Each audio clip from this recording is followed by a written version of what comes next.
Bonjour, je m'appelle Cécile Erting et je suis ergothérapeute. Dans cette vidéo, j'aimerais vous parler de la dysgraphie.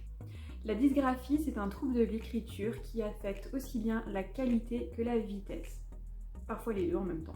La dysgraphie n'est pas un trouble spécifique, c'est un trouble qui est la plupart du temps associé à un autre trouble type dyspraxie, dyslexie, dysorthographie et même trouble déficitaire de l'attention, ainsi que au potentiel.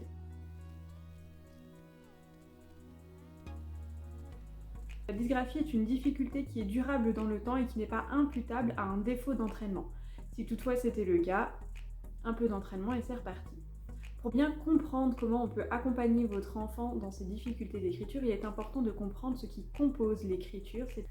L'écriture est une activité complexe qui met en jeu un certain nombre de compétences, notamment des compétences de perception visuelle, des compétences de motricité fine et de coordination motrice, des compétences en langage écrit, c'est-à-dire la lecture, l'orthographe, et des compétences attentionnelles. Il est très difficile pour un enfant qui présente un déficit attentionnel de se mobiliser pour travailler l'écriture. Il en découlera qu'il ne pourra pas être aussi performant pour cette activité-là.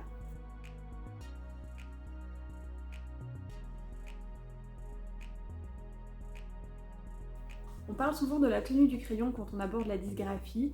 En réalité, il n'est pas prouvé que la tenue du crayon impacte de manière significative la qualité de l'écriture. En revanche, ce qui est certain, c'est qu'une mauvaise tenue du crayon peut provoquer des douleurs.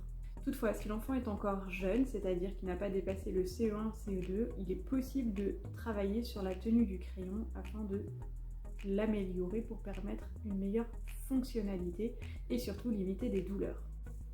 Il faut savoir que si votre enfant ne tient pas correctement son crayon, c'est probablement parce qu'il a des difficultés à le faire, c'est-à-dire que sa mauvaise tenue du crayon est un moyen de compenser ces difficultés. Maintenant que vous savez que les compétences de perception visuelle, de motricité fine, de langage écrit et attentionnel impactent les compétences d'écriture, vous comprendrez mieux pourquoi en séance, que le travail de rééducation de l'écriture ne passe pas uniquement par des exercices d'écriture. C'est-à-dire que de l'entraînement que votre enfant en a eu, puisqu'il a été à l'école et qu'il a bénéficié des mêmes séances d'entraînement que ses camarades, si donc les difficultés d'écriture persistent, c'est que les difficultés se trouvent ailleurs. C'est pourquoi vous verrez l'ergothérapeute qui travaille avec votre enfant travaille également ses compétences visuelles à travers des jeux ou des activités qui vont stimuler ces compétences-là, que vous allez le voir proposer des activités pour compenser les difficultés par exemple en lecture, en aménageant les supports visuels quand il s'agit de copie de texte, ou que vous allez le voir encore travailler plutôt sur des choses de concentration. Si la rééducation de l'écriture n'a pas été suffisante pour permettre à l'enfant d'être aussi compétent que ses camarades de classe, il est possible d'envisager la mise en place d'un ordinateur à l'école